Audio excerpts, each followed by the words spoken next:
الرحمن الرحیم دوسری فصل ہے کتاب الجنائز، مریض کی عیادت کا باب ہے۔ 1550 نمبر روایت ہے۔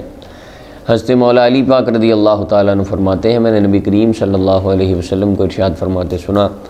کہ نہیں کوئی مسلمان جو عیادت کرنے جاتا ہے کسی مسلمان کی صبح کے وقت، مگر اس پر 70,000 فرشتے اس کے لیے بخشش کی دعا کرتے ہیں۔ فرمایا حتیٰ کہ شام ہو جاتی ہے، صلی یا دعا لہ بالمغفرہ، بخشش کی دعا کرتے ہیں اس کے لیے تاکہ شام ہو جائے۔ اور اگر وہ شام کے وقت اس کی عیادت کرنے جائے، وہ اللہ کے فرشتے 70,000 فرشتے اس کے لیے مغفرت کی دعا کرتے ہیں حتیٰ کہ صبح ہو جائے۔ یعنی شام کو جو مریض کی عیادت کرنے جاتا ہے، صبح تک فرشتے اس کی بخشش کی دعا 70,000 فرشتہ مانگتا ہے۔ وَكَانَ لَهُ خَرِيفٌ فِي الْجَنَّةِ، اور اس کے لیے جنت کے اندر باغ ہوتا ہے۔ اللہ اکبر۔ اب یعنی اس کی ڈیٹیل پیچھے گزر گئی کہ جس طرح جنت کے باغ میں بندہ باغ میں جاتا ہے پھل لے کے آتا ہے، اسی طرح یہ کیا کرتا ہے، جاتا ہے وہاں سے ثواب اور نیکیاں لے کے آتا ہے۔ امام ترمذی ابو داؤد نے روایت کیا اور امام ترمذی نے اس حدیث کو حسن فرمایا۔ 1551 نمبر روایت ہے، زید بن ارقم رضی اللہ عنہ فرماتے ہیں، میری عیادت کرنے نبی کریم صلی اللہ علیہ وسلم تشریف لائے ایک بیماری سے جو مجھے پہنچی تھی۔ امام احمد ابو داؤد نے روایت کیا اور امام حاکم نے اس حدیث کو صحیح کہا۔ اچھا، ان کو بیماری کیا تھی؟ ان کی آنکھوں میں اشوب تھا، آنکھیں خراب ہو گئی تھیں آنکھیں، یعنی وہ آنکھوں کے اندر الرجی تھی، جو بھی تھا مسئلہ تھا، نظر نہیں آتا تھا، تو آنکھیں بیمار ہوئیں، تنگ ہوئیں۔ حضور ان کا پتہ لینے کے لیے آئے، اور اس کے اندر ہے اگرچہ بہت زیادہ بڑا مرض نہ ہو پھر بھی پتہ لینے جانا مستحب ہے۔ اور یہاں پہ ابن ملک فرماتے ہیں کہ یہ حدیث ہمیں بتاتی ہے کہ ایسا بندہ جو اپنے گھر سے نکلنے پر قادر نہ ہو، ایسی بیماری ہو جو بندے کو گھر سے نکلنے نہ دے، اس بیماری کے اوپر عیادت کرنا رسول اللہ کی سنت ہے۔ اگرچہ بعض فقہاء نے لکھا کہ اپنا یہ آنکھ بیمار ہو، یہ سر درد ہو، یہ چھوٹی چھوٹی بیماریوں میں پتہ لینے نہیں جانے چاہیے، ہاں، لیکن وہ بیماری آنکھوں میں ہو، جہاں بھی جسم کے جس حصے میں ہو، بیماری ایسی ہو کہ بندہ گھر سے باہر نہ آ سکے، تو اس کی عیادت کرنے کے لیے جانا کیا ہے؟ سنت ہے۔ اب ضروری نہیں ہے کسی کی ٹانگ ٹوٹے گی تو آپ پتہ لینے جائیں گے، کسی کو ہارٹ اٹیک ہوگا پھر بھی آپ نے پتہ لینے جانا ہے، چھوٹا موٹا اچھا نارمل جو بخار ہوتا ہے اس میں تو چلیں کوئی اتنے اہتمام سے دور سے نہیں آیا جاتا۔ بہرحال الغرض بیماری ایسی ہو کہ بندہ گھر سے نہ نکل سکے، ہاں، وہ پتہ لینے جانا سنت ہے۔ 1552 نمبر روایت ہے، حضرت انس بن مالک فرماتے ہیں، نبی کریم صلی اللہ علیہ وسلم نے ارشاد فرمایا، جب وضو کرتا ہے اچھے انداز سے وضو کرے اور عیادت کرے اپنے مسلمان بھائی کی ثواب سمجھ کے۔ اب یہاں پہ عیادت کرنے جائے وضو کر کے، اس کی وجہ بہت ساری حکمتیں لکھی ہیں، مولا علی قاری نے اقوال لکھے ہیں اس کے اندر ایک یہ بھی انہوں نے فرمایا کہ حکمت وضو کے اندر یہ ہے کہ یہاں پر عیادت جو ہے یہ عبادت کے درجہ میں ہے۔ عیادت ظاہری طور پہ تو پتہ لے رہے ہیں لیکن حقیقت میں یہ بھی عبادت ہے، کیونکہ پیچھے گزر گیا 70,000 فرشتے اس کے لیے دعا کرتے ہیں اور جنت کے باغ میں ہو کے آتا ہے، اور پیچھے فرمایا ہے، میں ابن آدم تو آیا کیوں نہیں ہو، وہ جو حدیث پیچھے گزر گئی۔ تو اس لیے باوضو ہو کے عبادت کرنا یہ افضل ہے اور اولیٰ ہے۔ محتسباً ای طالباً للثواب، ثواب کا طالب بن کے بندہ عیادت کرے۔ فرمایا بعید من جہنم مسیرۃ 60 خریفہ، 60 سال کی مسافت اسے جہنم سے دور کر دیا جاتا ہے۔ یعنی اگر وہ 60 سال بھی چلتا رہے تو جہنم تک نہیں پہنچے گا، یعنی 60 سال اور اس بندے کے درمیان اور جہنم کے درمیان 60 سال کی مسافت اللہ تعالیٰ فرما دیتا ہے، اتنی دور جہنم اس سے چلی جاتی۔ امام ابو داؤد نے اس حدیث کو روایت کیا۔ اچھا، خریف جو ہے یہ خزاں کے مہینے کو کہتے تھے سال کے اندر، یہ جو ہجری ہے، یہاں پہ مولا علی قاری نے اس کی اپنا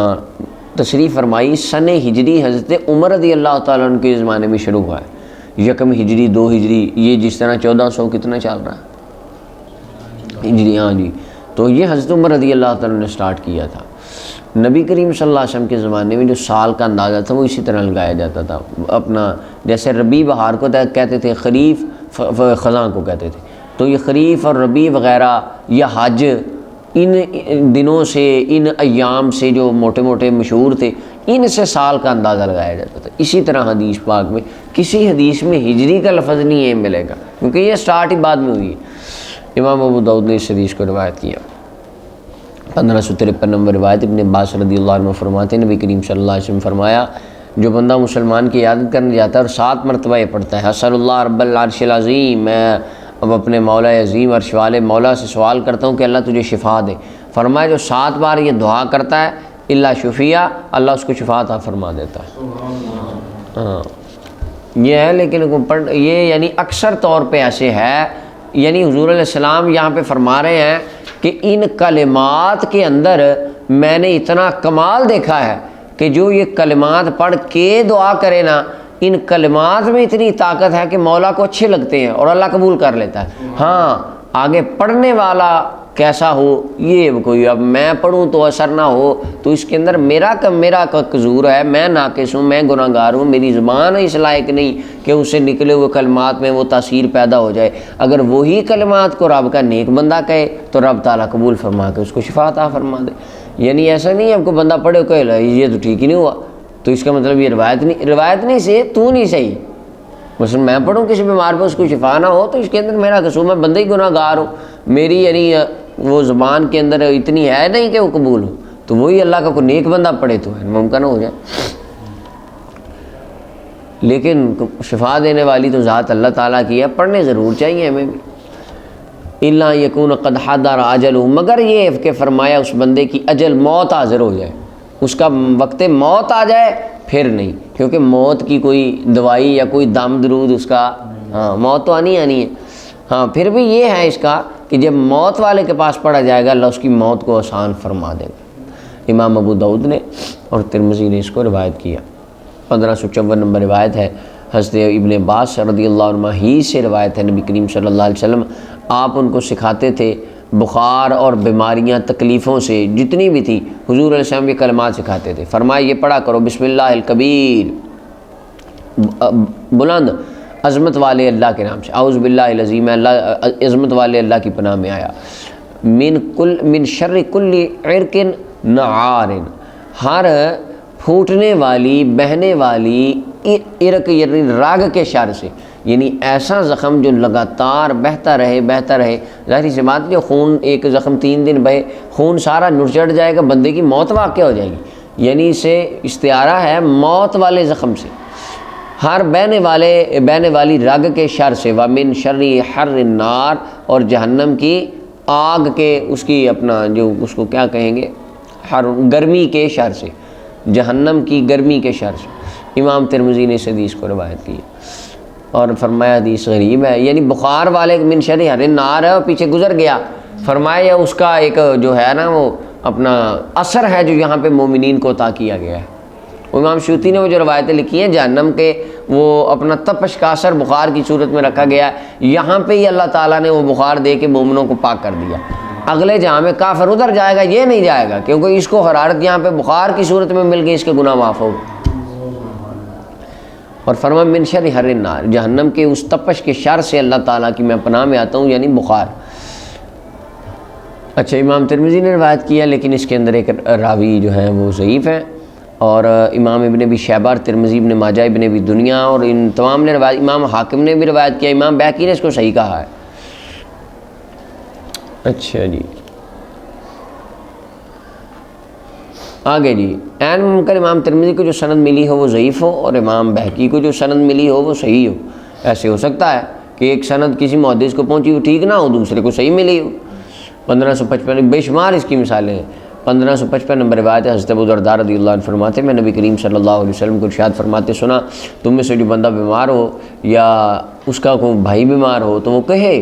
ربنا اللہ الذی فی السماء تقدس اسمک امرک فی السماء والارض، ہمارا رب اللہ جو جس کی ذات آسمان میں ہے، اس کا نام عزت والا ہے، اس کا امر آسمان و زمین میں ہے، اللہ جیسے کہ تو نے رحمت فرمائی ہے نا آسمان میں تو اپنی رحمت زمین میں بھی کر دے۔ اغفر لنا حوبا، ہمارے گناہوں کو بخش دے، حوبنا ای ذنبنا، ہمارے گناہوں کو بخش دے، وخطایانا، ہماری غلطیوں کو معاف فرما، انت رب الطیبین، تو تو پاکوں کا مولا ہے، تو تو پاکوں کا بھی رب ہے۔ اس کا کیا مطلب ہے؟ جو ہم جیسے گناہ گار ہیں تو ان کا مولا نہیں ہے؟ نہیں، مولا علی قاری رحمۃ اللہ علیہ، بلکہ مفتی صاحب رحمۃ اللہ یہاں کہتے ہیں رب الطیبین کا مطلب ہے کہ جو ظاہری طور پہ صرف پاک ہے نا، ہم ظاہری طور پہ پاک ہیں، اندر سے پاک نہیں ہے، تو رب الطیبین کہنے کا مقصد یہ نسبت ایک عظمت والی نسبت فرمائی کہ اللہ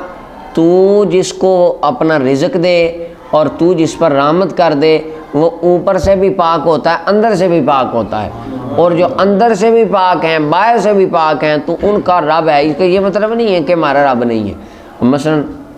اللہ تعالیٰ آسمان والوں کا رب ہے کہ زمین والوں کا نہیں، ان کا بھی ہے نا۔ یعنی اگر کوئی بندہ کہے مولا میرا آسمانوں کا مالک ہے تو اس کا کیا مطلب ہے؟ زمینوں کا نہیں، بھائی زمینوں کا بھی ہے لیکن یہاں پر خاص ذکر آسمانوں کا ہے۔ اسی طرح یہاں ہے انت رب الطیبین، اے میرے مولا تو طیبین کا رب ہے۔ اس کا کیا مطلب ہے؟ مولا علی قاری فرماتا ہے محبہم و متولی، یا اللہ تو ان طیبین سے محبت فرمانے والا ہے، ان سے یعنی ہم سے محبت نہیں ہے لیکن جو فرما برداروں سے پیار ہوتا ہے وہ نافرمانوں سے اس لیول کا نہیں ہوتا، ہوتا تو ہے مگر اس درجے کا نہیں ہوتا۔ ایک بندہ ایک طالب علم ہے، وہ سبق بھی سارے سناتا ہے اور وہ بڑا اچھا ہے، وہ کارکردگی بڑی اچھی ہے اس کی اور بڑا معاملات سارے اچھے سر انجام دیتا ہے۔ اب وہ دیکھنے والوں کو یا کلاس کے اندر جو اس کی وقت ہوتی ہے وہ وقت باقیوں کی بھی ہوتی ہے لیکن جو اس کی ہوتی ہے وہ باقیوں کی نہیں ہوتی۔ اب ایک طرف داتا صاحب ہیں، ایک طرف خواجہ صاحب ہیں، مجدد پاک ہیں، یہ اولیاء کی جماعت ہے، اور ایک طرف گناہ گار بندے ہیں، تو دونوں کو آپس میں ہم سملر نہیں اللہ کی بارگاہ میں کر سکتے۔ بندے تو سارے ہی ہیں، دیکھیں نا بندے تو کافر بھی ہیں، یہ جتنے ہندو ہیں مخلوق تو خدا کی ہیں، رزق تو اللہ ان کو دیتا ہے کہ نہیں؟ رزق تو ان کو بھی دیتا ہے، حیات ان کو دی ہے، سورج چاند ستارے بارش ہر چیز نعمتیں ان کے لیے رکھی ہوئی ہیں، عام نظام قدرت۔ لیکن محبت وہ داتا لیجویری سے فرماتا ہے، محبت خاص نیکوں سے فرماتا، ہم سے بھی ہے لیکن چونکہ ہم نافرمان گناہ گار ہیں تو ہم سے اس درجے کی محبت نہیں ہے ان سے۔ ہاں اگر ہم وہ نیک اس طرح کے بن جائیں تو مولا ہم سے بھی اتنے پیار فرمائے۔ فرمایا ترب الطیبین، تو پاکوں کا رب ہے، پاکوں سے زیادہ بڑی محبت فرماتا ہے، سبحان اللہ۔ اور یہاں پہ متطیبین کا مطلب کہتے ہیں اضافت تشریفیہ ہے، مراد اس سے مومنین ہے، اچھا جی، اور جو شرک سے پاک ہیں وہ، یا مراد اس سے متقین ہے۔ انزل رحمت من رحمت، اللہ تو اپنی رحمتوں میں سے رحمت نازل فرما، اپنی شفا میں سے شفا عطا فرما اس بیماری پر۔ حضور فرماتے جو بندہ یہ دعا کرے گا فیبرأ، اللہ تعالیٰ اس کو بیماری سے بری فرما دے گا۔ امام ابو داؤد نے اس حدیث کو روایت کیا۔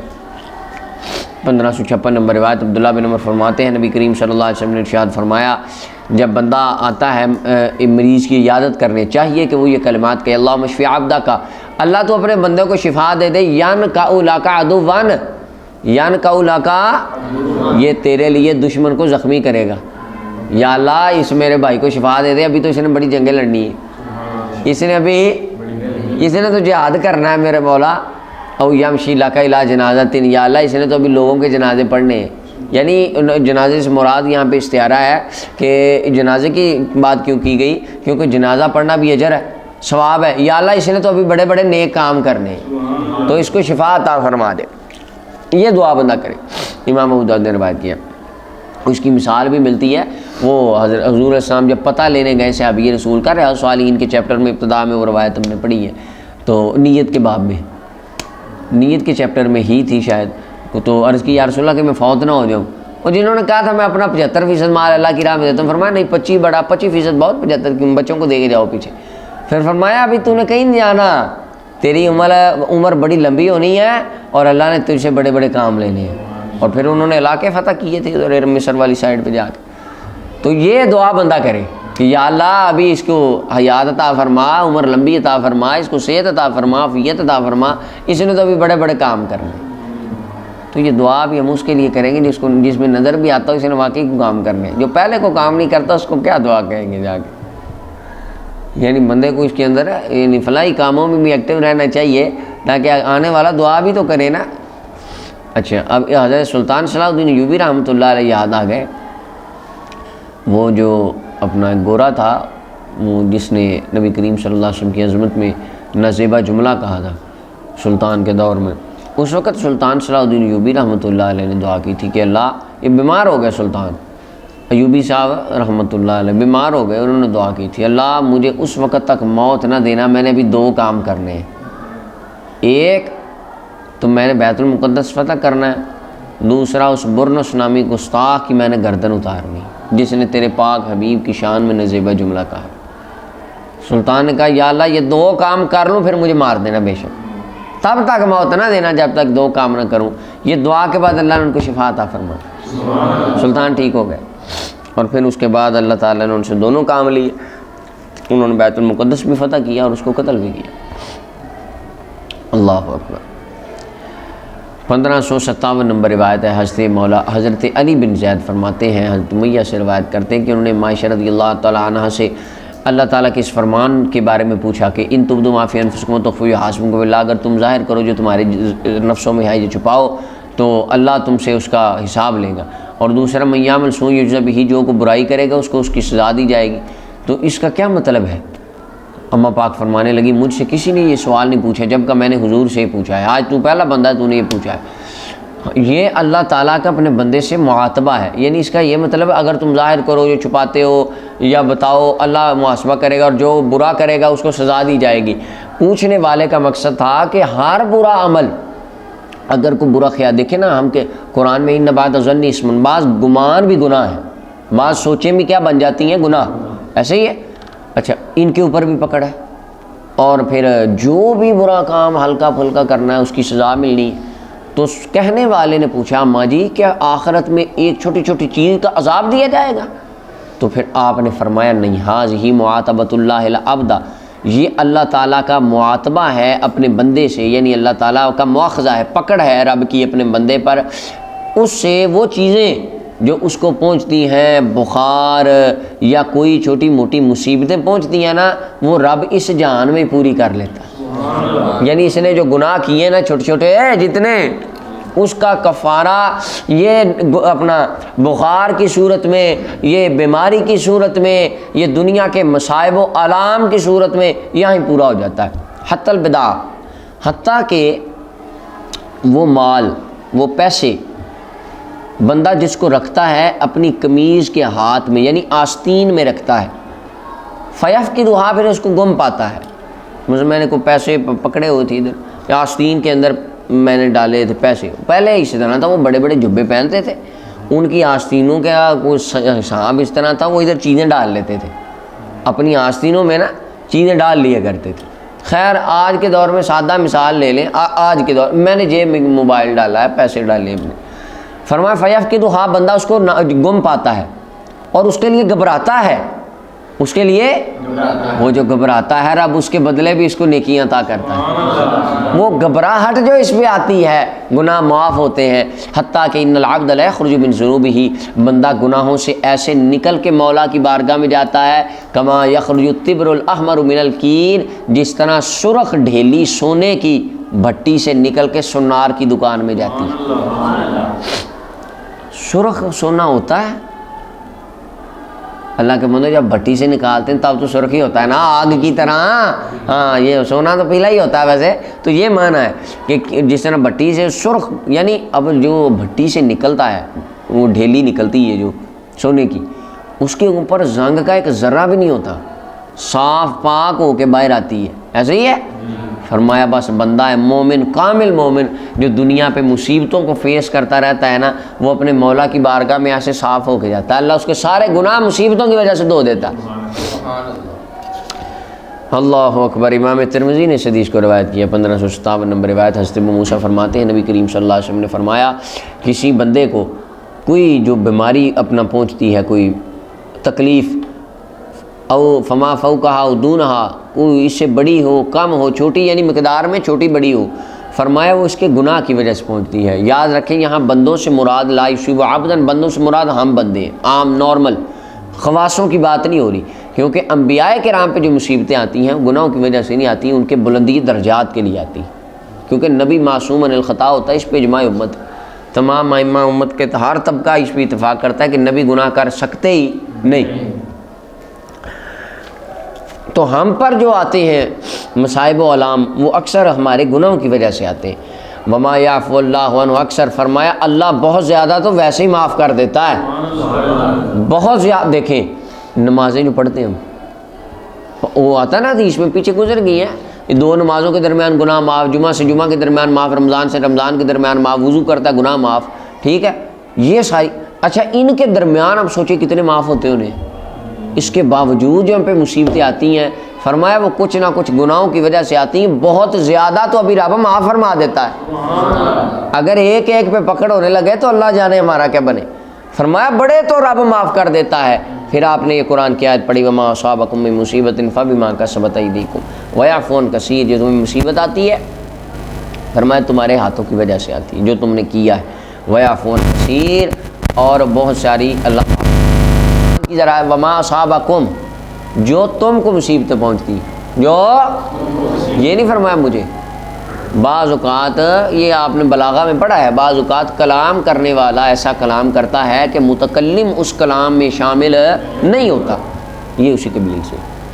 کہ رسول کریم صلی اللہ علیہ وسلم اس کلام میں شامل نہیں ہے، کیونکہ انبیاء کے اوپر مصائب آتے ہیں اللہ کی عطا سے بلندی درجات کے لیے، گناہوں کی وجہ سے نہیں آتے۔ ہم پر جو مصائب آتے ہیں وہ ہمارے گناہوں کی وجہ سے آتے ہیں۔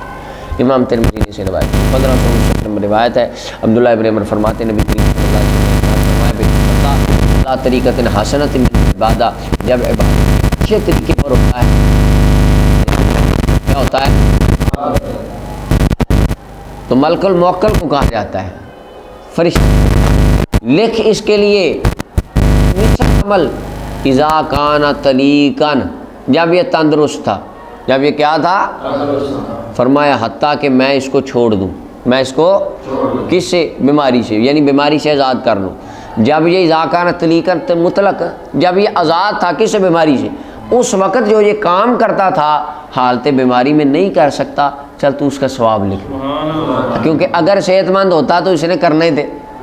حتیٰ اطلقہ، تب تک لکھتا رہا جب تک یہ مرض میں قید ہے، حتیٰ کہ میں اس کو بیماری سے اطلقہ آزاد کر دوں، او اکفتہ الیہ، یا میں اس کو اپنی بارگاہ کی طرف بلا لوں، تب تک۔ یعنی ایک بندہ روٹین وائز اوابین کی نماز پڑھتا ہے، مثال ہے، یا روٹین سے جماعت کے ساتھ نماز پڑھتا ہے، اب وہ ہاسپٹل میں ایڈمٹ ہے، وہ جماعت کے ساتھ نہیں جا سکتا، وہ ایسا اس کا مرض ہے، تو اگر صحیح ہوتا تو جماعت کے ساتھ پڑھتا یا وبین پڑھتا، یا اس کی روٹین ہے پچھلے 10 سال سے وہ عشاء کے بعد 1000 بار یا کسی ٹائم میں اتنے 100 بار 1000 درود پاک پڑھتا ہے، تو فرمایا جب بندہ بستر پہ چلا جاتا ہے رب تعالیٰ فرشتوں کو کہتا ہے سارا ثواب لکھتے رہو۔ اگر ٹھیک ہوتا تو کرتا ہی رہتا نا، جب تک صحت مند نہیں ہوتا لکھتے رہو، لکھتے۔ فرمایا میرے غلام کے نامہ اعمال میں اجر لکھا جاتا رہتا ہے۔ امام احمد بن حنبل نے سند صحیح کے ساتھ اسے روایت کیا۔ 1560 نمبر روایت حضرت انس بن مالک فرماتے ہیں نبی کریم صلی اللہ علیہ وسلم نے ارشاد فرمایا جب مسلمان کو آزمایا جاتا ہے، اس کے جسم میں کسی مصیبت کی وجہ سے، بلا کی وجہ سے جسم میں کوئی بیماری آ جائے، تو فرشتے کو کہا جاتا ہے لکھ اس کے لیے نیک عمل، نیک اچھا یہاں ذرا غور کریں، اس کے لیے نیک عمل لکھ۔ نیک عمل کا ثواب نہیں فرمایا بلکہ کیا فرمایا، مولا علی قاری کہتے ہیں ظاہر من الحدیث انہ یکتب له نفس العمل، ظاہر حدیث کا یہی بتاتا ہے کہ اس کے لیے ثواب نہیں لکھا جاتا، نفس عمل لکھا جاتا ہے۔ یہ نہیں کہ 2 نمازوں کا ثواب لکھ دو، یہ پڑھتا تھا، نہیں، فرمایا نمازیں لکھ دو۔ اگر صحیح ہوتا تو اس نے نمازیں پڑھنی تھی۔ اللہ اکبر، پھر جو یہ عمل کرتا تھا۔ اب آپ دیکھیں لوگ پہلے بھی تو بیمار ہوتے ہی ہونے ہیں، موسیٰ علیہ السلام کے امتی، عیسیٰ علیہ السلام کے امتی، بیمار تو وہ بھی ہوتے ہونے، ان کے لیے کہیں پہ ایسا نہیں ملتا کہ مولا نے فرمایا ہو یہ بیمار ہو جائیں تو ان کے لیے نیک عمل لکھو۔ یہ صرف رسول کریم صلی اللہ علیہ وسلم کے غلاموں کے لیے ہے۔ کمال آپ کا میرا نہیں ہے، صدقہ نبی پاک کا، حضور کی برکت سے آئی۔ فرمایا لکھ دو، نیک عمل ہی لکھ دو، جو عمل کرتا رہا فَإِن شَفَاهُ غَسَّلَهُ وَطَهَّرَهُ، اگر تو اس کو شفا ہو گئی تو یہ اس کا بیماری اس کو دھو دے گی، پاک کر دے گی، اور فرمایا اگر یہ میری طرف آ گیا، اگر اس کو موت آ گئی تو اس کو بخش دیا جائے گا اور اس پر رحم کر دیا جائے گا۔ امام ان دونوں روایتوں کو امام بغوی نے شرح السنہ میں روایت کیا، 1561 نمبر روایت ہے۔ جابر بن عتیق فرماتے ہیں نبی کریم صلی اللہ علیہ وسلم فرمایا 7 شہادتیں ہیں سوائے قتل کے اللہ کے راستے میں، ایک تو حقیقی شہید ہے، حکمی شہید وہ پیچھے گزر گئے، انہی میں سے کچھ آ رہے ہیں، مطعون طاعون سے مرنے والا شہید ہے، ڈوب کے مرنے والا شہید ہے، اور اچھا یہاں پہ ہے کہ ڈوب کے مرنے والا کو جو بندہ کوئی نیک کام جا رہا ہے، اب وہ بندہ حرام کام کرنے جا رہا ہے، راستے میں کوئی اس طرح کا مار گیا، وہ بھی شہید ہے، یہ بھی تو غور کرنا چاہیے نا۔ وصاحب ذات الجم بھی شہید، ذات الجم کی بیماری میں مرنے والا بھی کیا ہے، شہید ہے۔ یہ ذات الجم ایک خاص قسم کی بیماری تھی، اور اس کے اندر ہے یہ کہ پہلوؤں کے اندر کچھ زخم وغیرہ بنتے ہیں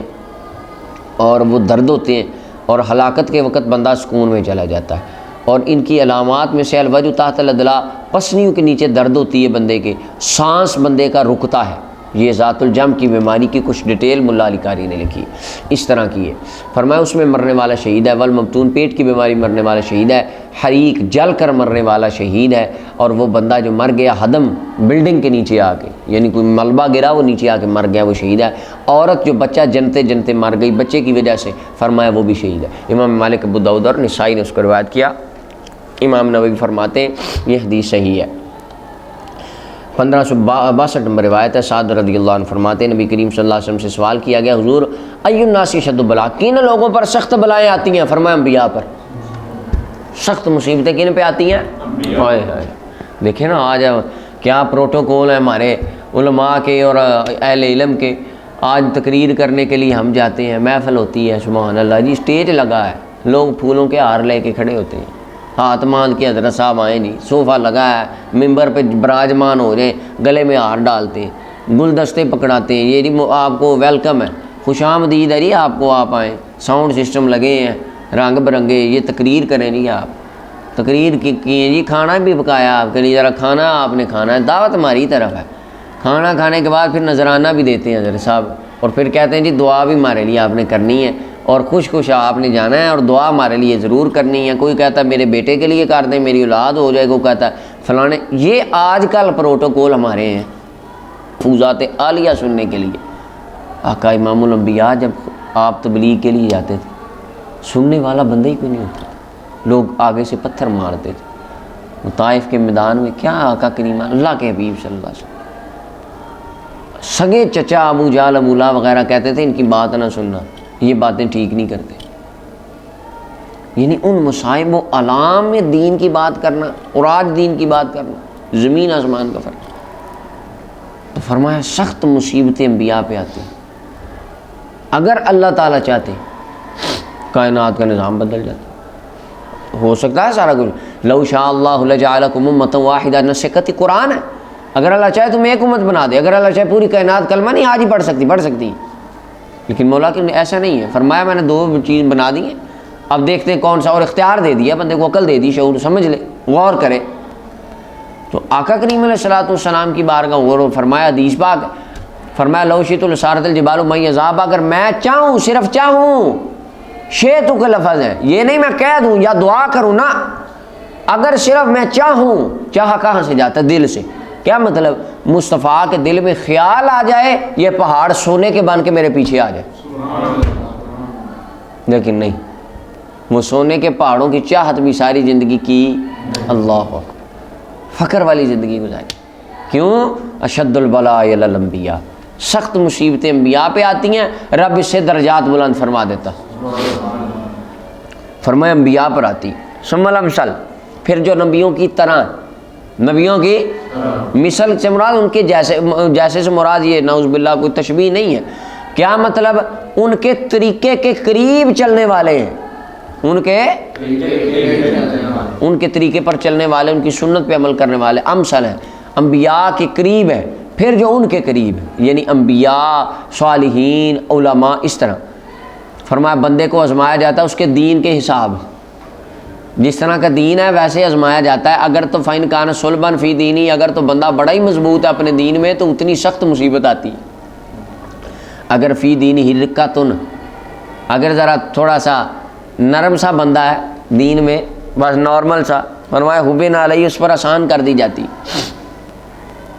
پھر زیادہ مصیبتیں بھی آتی نہیں، ہمیشہ اسی طرح رہتا تاکہ بندہ زمین پر چلتا رہتا ہے، مصیبتیں آتی رہتی ہیں، مقابلہ کرتا رہتا ہے، رب گناہوں کو معاف فرماتا رہتا ہے۔ امام ترمذی ابن ماجہ دارمی نے روایت کی، ترمذی نے کہا حدیث حسن صحیح ہے۔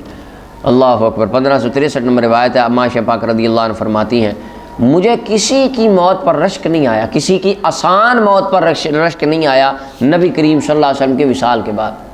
پہلے مجھے رشک آتا تھا، جس نے آسان آرام سے جس کی روح نکل جانی، مجھے بڑا رشک آنا بڑا عظیم آدمی،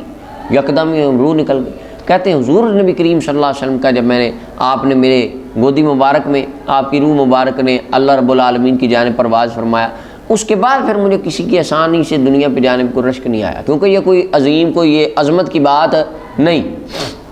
میں نے جو دیکھی آقا کریم علیہ الصلوۃ والسلام کی موت کی سختی اس کے بعد نہیں، پھر مجھے کسی بھی رشک نہیں آیا۔ امام ترمذی نسائی نے روایت کی۔ آگے 1564 نمبر روایت ہے، معاشہ پاک رضی اللہ عنہ فرماتی میں نے حضور نبی کریم صلی اللہ علیہ وسلم کو دیکھا، آخری وقت وصال کے وقت آپ کے پاس ایک پیالہ تھا، پیالے میں پانی تھا۔ پیالے میں کیا تھا؟ آپ اپنے ہاتھ کو پیالے میں داخل فرماتے، پھر اپنے چہرے پر پھیرتے، پھر دعا پڑھتے اللہم انی علی سکرات الموت۔ اچھا یہ چہرے پر ہاتھ کیوں پھیرتے تھے؟ ملا علی قاری فرماتے ہیں تنظیفا لوجہہ عند التوجہ الی ربی، حضور علیہ السلام اپنے چہرے پر پانی والا ہاتھ پھیر کے چہرہ مبارک صاف فرما رہے تھے کہ میں اپنے مولا کی بارگاہ میں حاضر ہونے والا ہوں، اللہ کی بارگاہ میں جا رہا ہوں۔ اور پھر فرمایا اللہ میری مدد فرما موت کی سختیوں پر، شدت موت پر۔ ملا علی قاری فرماتے ہیں کہ نبی کریم فلائق بمقامہ العلی، اللہ آقا کریم علیہ السلام کے بلند مقام کے لائق یہ ہے کہ جو اغماء ہے نا، مثلا سکرات، سکر کسے کہتے ہیں آپ کی دراشی میں انہوں نے لکھا ہے، کہتے ہیں سکرات الموت شدائد، موت کی سختیاں، وکیلا شکر حالت تورد بین المرء وعقلہ، ایک تو شکر اس حالت کو بھی کہتے ہیں، اور اکثر سے اس کا استعمال اس کے اندر ہوتا ہے، اور دنیا کی محبت بہت زیادہ ہو جائے اس وقت بھی شکر۔ قرآن کہتا ہے وَتَرَى النَّاسَ سُكَارَىٰ، آپ ان کو دیکھیں گے سکارا کہ ان کو ہوش نہیں رہے گی، حالانکہ وہاں بھی سکارا ان کی عقلیں زائل نہیں ہوئی ہوں گی۔ اچھا اب یہاں پر شکر کی نسبت رسول کریم صلی اللہ علیہ وسلم کی طرف ہے، تو کیا معنی کیا جائے گا؟ مولا علی قاری فرماتے ہیں اس کو محمول کیا جائے گا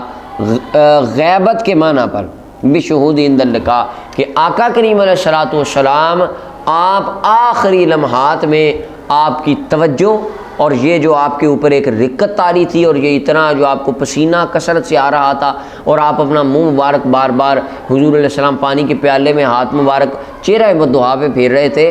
مفتی صاحب نے بڑی پیاری توجیہ کی اور ملا علی قاری نے بھی اس سے ملتا معنی بیان کیا کہ جس عظیم بارگاہ میں رسول اللہ حاضر ہونے والے تھے، اس عظیم بارگاہ میں حاضر ہونے کی وجہ سے آقا کریم علیہ السلام پر بارگاہ الوہیت کا ادب کی وجہ سے نبی علیہ السلام پر یہ کیفیت تھی کہ حضور علیہ السلام کی وہ معاملہ اتنی شدت والا تھا،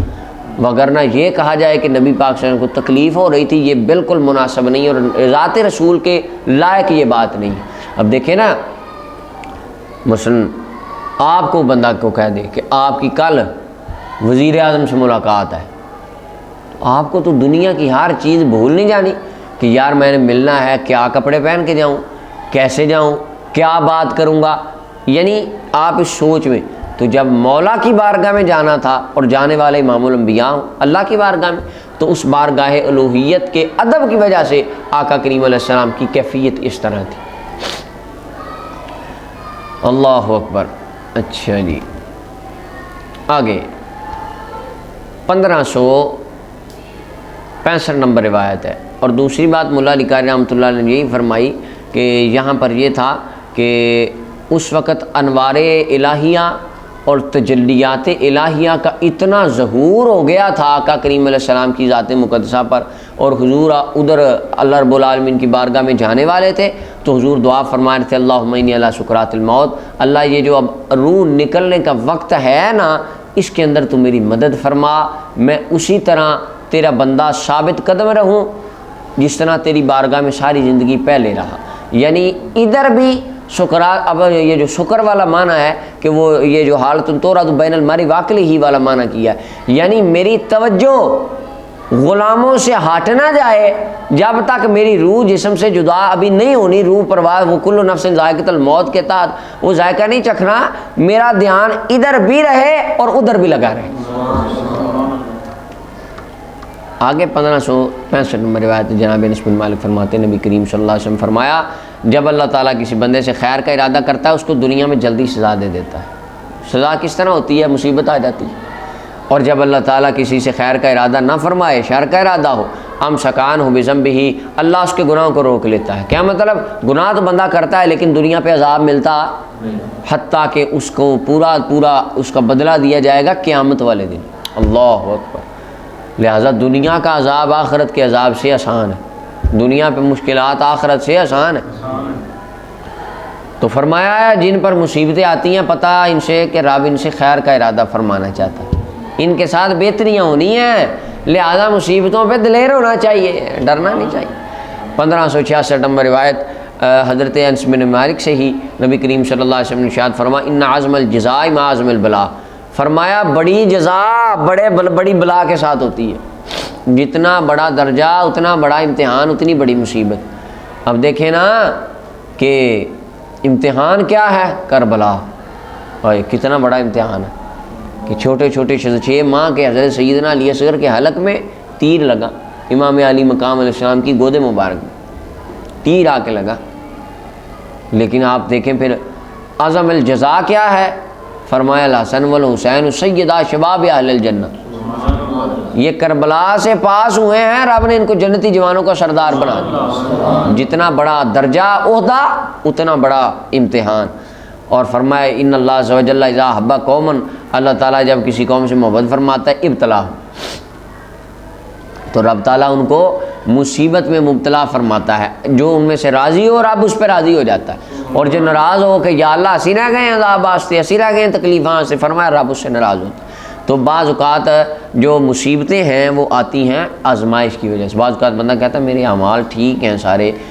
اوکے کام چل رہا ہے، پھر بھی یہ مصیبت، پھر بھی یہ مجھ پہ آ گیا ہے۔ اچھا ہمارا یہ سائیکی ہی غلط ہے، ہم 5 نمازیں پڑھنے لگ جائیں، رمضان کے ایک بار روزے رکھ لیں اور روزانہ صبح ایک سورہ یاسین پڑھنے لگ جائیں، تو ہم کہتے ہیں اب اس طرح ہونے چاہیے، ہم جائیں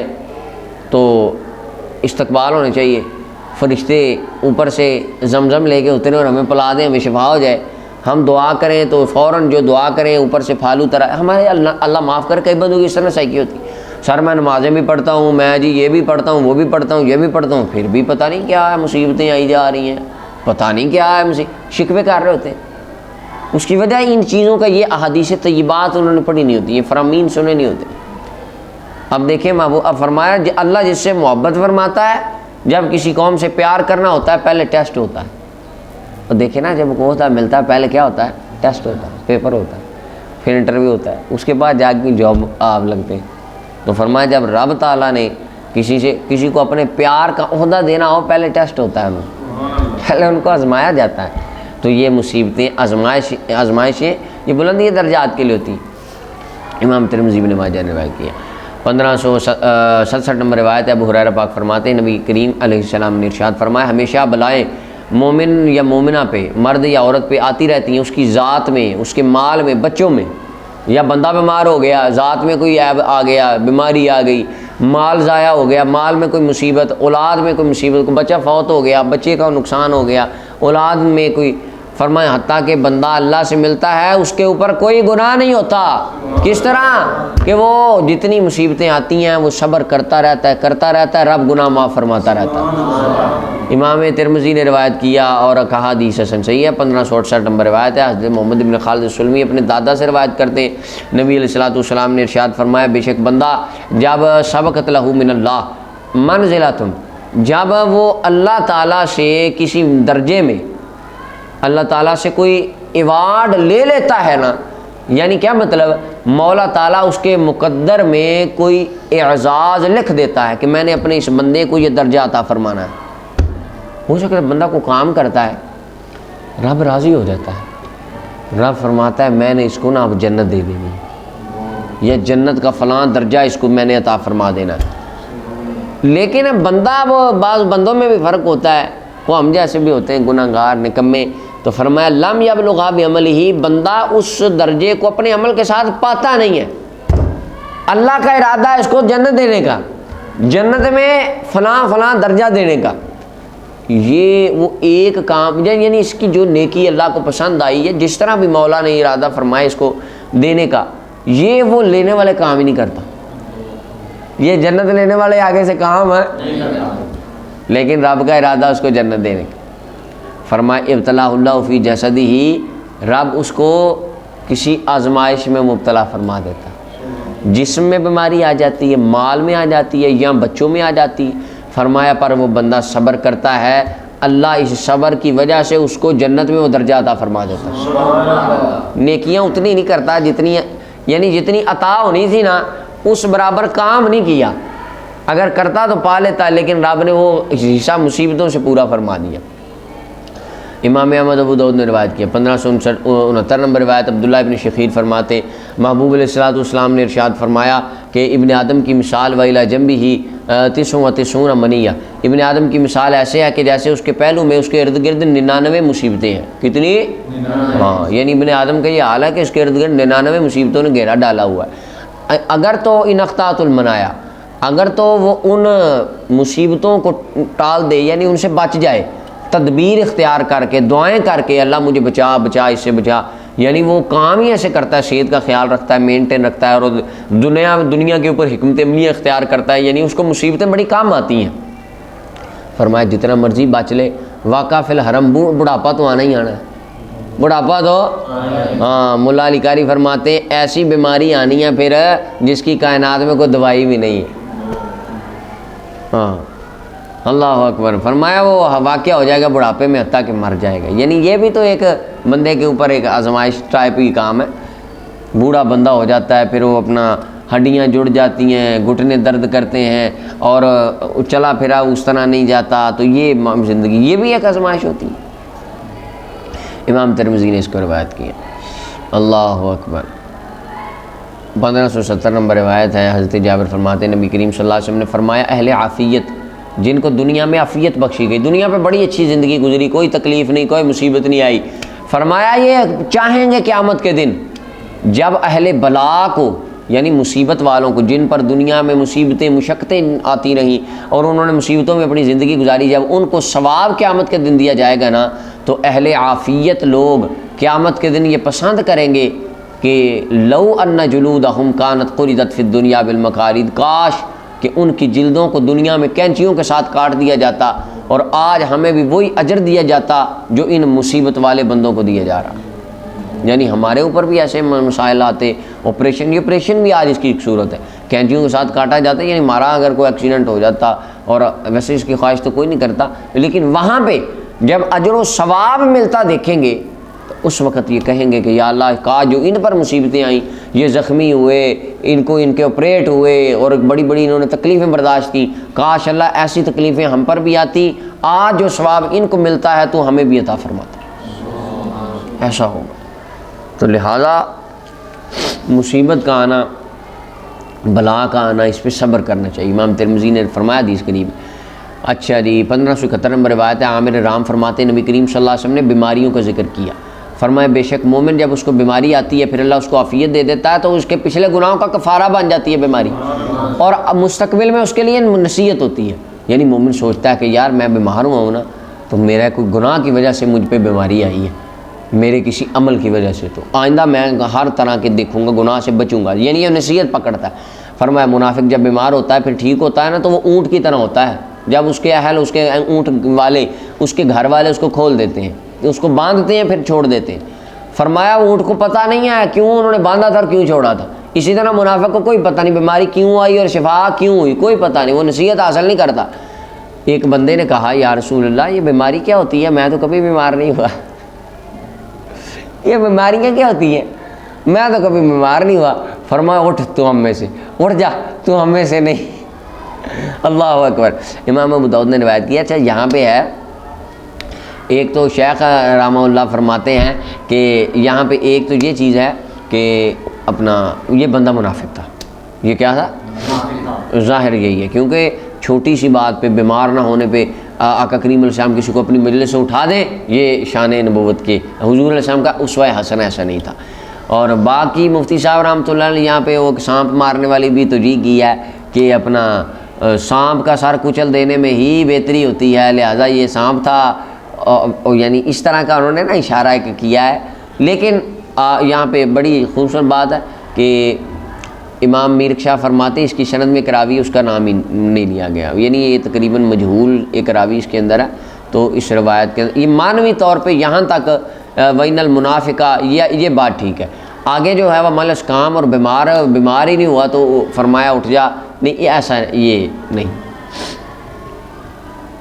اب وہ شیخ عبدالاکرم رحمۃ اللہ علیہ یہ فرمایا کہ ظاہر ہے کہ یہ بندہ کو دوسری پارٹی کا بندہ تھا، اس لیے حضور نے اس کو اپنی مجلس سے اٹھا دیا. اور ایسا بھی ممکن ہے کیونکہ آقا کریم علیہ السلام نے کئی بندوں کو اٹھایا تھا. جی فرمایا قم یا فلاں انک منافق، فلاں اٹھ بھائی تو منافق ہے، تو بھی منافق، اٹھ جو. 1572 نمبر روایت ہے۔ حضرت بصیر فرماتے ہیں نبی کریم صلی اللہ علیہ وسلم نے ارشاد فرمایا جب تم مریض پر داخل ہو فنفسوا لہ فی اجلہ، واہ واہ واہ کمال ہوگی، فرمایا جب مریض کے پاس جاؤ نا تو اس کی زندگی میں اس کے لیے نفیس باتیں کہو، وہ کچھ نہیں ہونا تینوں،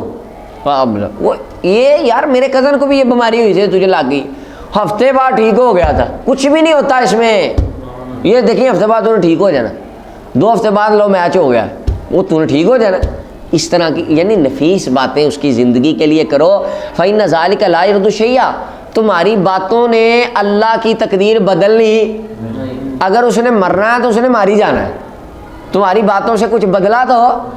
لیکن یطیب بنفسہ، بندہ تو راضی ہو جائے گا، اور مریض کو حوصلہ دو اور بندہ تو دلیر ہو جائے گا۔ اب کئی بندے ہوتے ہیں پتہ لین گے کہ کی ہوا جی اپنا وہ جی پیٹ میں نا پانی ڈال گیا، اوہو پانی ڈال کے ہے، میرے پھوپھو کے بیٹے کے پانی ڈلا تھا وہ تو 2 دن بعد مر گیا تھا، ہفتے بعد اچھا اوے اللہ اکبر، اللہ پاک خیر کرے، ساتھ والے کو دیکھ کے کہیں گے تایا جی تے پتر بھی اسے بیماری نال گئے سن، مریض دیکھ رہا ہوتا ہے یہ میری عیادت کرنے آئے ہیں یا مجھے ڈرانے آئے ہیں، تو اللہ اکبر کتنا کمال کا اسوہ حسنہ ہے، کیا اخلاق محمدی ہے، سبحان اللہ، کیا سکھایا جا رہا ہے ہمیں۔ فرمایا اس کے پاس جاؤ، اس کی زندگی کے لیے اچھی اچھی باتیں کرو، وہ کچھ نہیں ہونا تینوں، بس دلیر ہو اللہ کے بندے، تم نے ٹھیک ہو جانا، دیکھیں دوڑ لگانی تو نے اور چند دن بعد، یہ تو ہے ہی کچھ نہیں، یعنی دیکھیں اس سے اگلے کو کینسر بھی ہے نا، اگلے بندے کو کینسر بھی ہے، آپ کی ان باتوں سے اس کا کینسر ختم نہیں ہونا، اگر اس کی موت لکھی ہے تو آپ کی ان باتوں سے موت ٹلنی کم از کم اس کے لیے آسان تو ہو جائے گا، مرنا آسان تو ہو جائے گا اس کے لیے، بندہ تو دلیر ہو جائے گا، جو روح تو جس سیکنڈ نکلنی اسی میں نکلنی، لیکن کم از کم آپ دلیر تو کر کے آئے اگلے کو۔ آپ یہ ہو جو بیچارہ جس کو ابھی جس نے 6 ماہ زندہ رہنا، آپ باتیں ہی ایسی کریں وہ 2 ماہ بعد ہی مر جائے، ایسا نہ ہو، تو فرمائے بھائی یطیب بنفسہ ہی، بندہ راضی ہو جائے، خوش ہو جائے گا، اللہ اکبر۔ امام ترمذی اور ابن ماجہ وغیرہ نے اسے روایت کیا۔ 1573 نمبر روایت سلیمان بن سرد رضی اللہ عنہ فرماتے ہیں نبی علیہ السلام نے فرمایا جس کو پیٹ نے قتل کر دیا، پیٹ کی بیماری میں، اس کو قبر میں عذاب نہیں دیا جائے گا، یعنی جو بندہ بیمار ہوگا سخت بیماری کے ساتھ کوئی مرا، اس کو قبر میں عذاب اللہ تعالیٰ عذاب قبر سے محفوظ فرمائے گا، یعنی یہ سند مجازی ہے۔ من قتل بطنہ، حالانکہ پیٹ کسی کو قتل، پیٹ یہ ذرا نشانی لگا لیں ادھر بھی مجاز، پیٹ قتل نہیں کرتا، بلکہ قتل کون کرتا ہے، یعنی روح کون نکالتا، اللہ تعالیٰ کے حکم سے نکلتی ہے، لیکن چونکہ سبب یہاں کون بنا ہے، پیٹ کی بیماری، تو ڈائریکٹ نسبت کر دی پیٹ کی طرف کہ پیٹ نے قتل کیا، تو اسی طرح ہر شے عطا کون فرماتا ہے، اور جس کی دعا سے وہ اگر ڈائریکٹ اس کی طرف نسبت کر دی جائے یہ کیا ہوتا ہے، اسناد مجازی، تو یہ کرنا سنت مصطفیٰ ہے، حدیث پاک میں استعمال ہوا ہے۔ اچھا اب یہاں پہ دیکھیں یہ دوسری بات اس میں قابل غور، جس کے پیٹ کی بیماری کی وجہ سے آج کینسر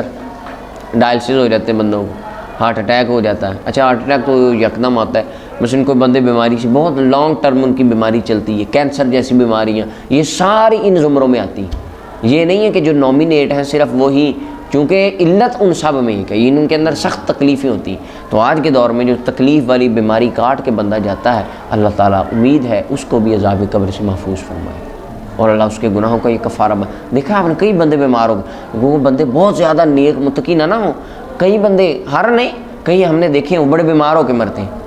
تو اس کے اندر کوئی ان کی یعنی کوئی اپنا ہتک نہیں ہوتی کہ وہ بیمار ہو کے مرا تھا پتہ نہیں کیا کر، نہیں، اللہ کے بندے یہ تو اس کے گناہوں کا کفارہ بن گیا، اللہ نے اس پہ کتنا کرم کیا، وہ بیمار ہو کے مرا، اس کے گناہ یہ جھڑ کے آگے اللہ پاک نے اس پہ پتہ نہیں کتنی رحمت فرمانی ہو، تو اللہ تعالیٰ ہم سب کو مصیبتوں پہ صبر کی توفیق عطا فرمائے۔